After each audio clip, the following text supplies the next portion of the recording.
보이지 않아도 다스리시는 하나님. 본문은 시편 97편 1절에서 12절입니다. 여호와께서 다스리나니 땅은 즐거워하며 허다한 섬은 기뻐할지어다. 구름이 흑암이 그를 둘렀고 이와 공평이 그의 보좌의 기초로다. 불이 그의 앞에서 나와 사방의 대적들을 불사르시는도다.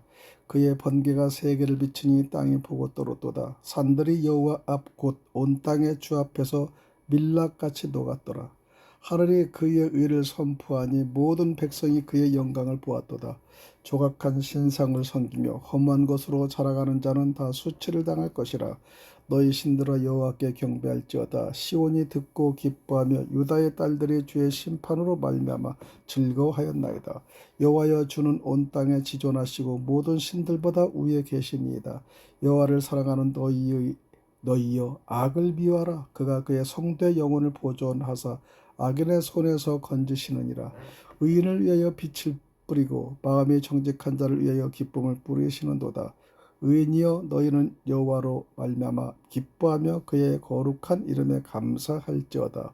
오늘 본문의 배경을 살펴보겠습니다. 시편 97편은 하나님이 온 세상을 다스리는 왕이심을 선포하는 시입니다. 이 시편은 단순히 하나님을 찬양하는 감정적인 고백이 아니라 하나님이 실제로 통치하신다는 신앙 고백 위에 서 있습니다. 시편 기자는 현실을 외면하지 않습니다. 오히려 현실은 구름과 흑암으로 표현됩니다.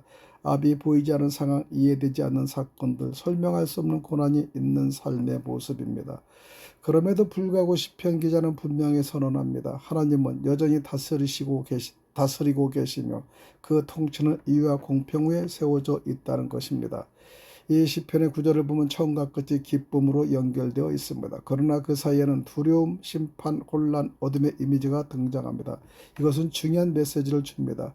기쁨은 상황이 좋아서 생기는 것이 아니라 하나님이 다스리신다는 사실을 받아들일 때 회복된다는 것입니다. 두 번째, 오늘 말씀을 살펴보면 첫째는 기쁨은 환경이 아니라 하나님의 통치에서 비롯됩니다. 본문 1절은 여호와께서 다스리시나니 땅은 즐거워하라고 말했습니다. 여기서 주목할 점은 다스리신다는 선언이 먼저 나오고 그 결과로 기쁨이 나타난다는 것입니다.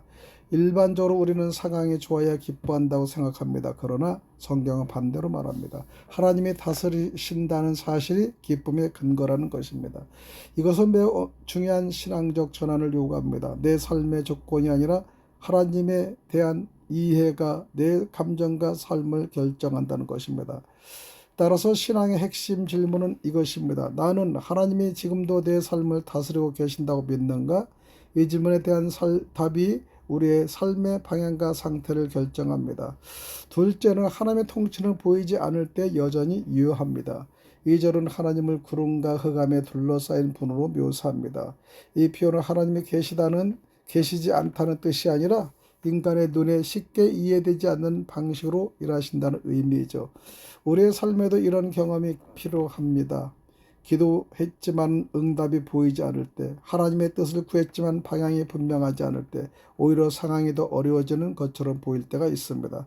이때 우리는 하나님의 통치가 중단되었다고 생각해 싶습니다. 그러나 본문은 분명히 말합니다. 의와 공평이 그의 보좌의 기초로다. 즉 보이지 않아도 하나님의 통치는 흔들리지 않으며 여전히 정의롭고 정확하게 이루어지고 있다는 것입니다. 신앙은 보이는 결과가 아니라 보이지 않는 하나님의 통치를 신뢰하는 데서 성숙해집니다. 세 번째입니다. 하나님은 의인에게 빛과 기쁨을 뿌리시는 분이십니다. 11절은 이 시편의 핵심인데요. 의인을 위하여 빛을 뿌리고 마음이 정직한 자를 위하여 기쁨을 뿌리시는 도다. 여기서 뿌린다는 표현은 즉각적인 변화가 아니라 시간이 지나면서 나타나는 결과를 의미하죠. 씨앗은 뿌려진 직후에는 보이지 않습니다. 시간이 지나면 반드시 싹이 나고 열매를 맺습니다. 이 말씀 매우 현실적인 위로를 줍니다. 하나님의 역사심은 항상 즉각적이지 않을 수 있다는 것이죠.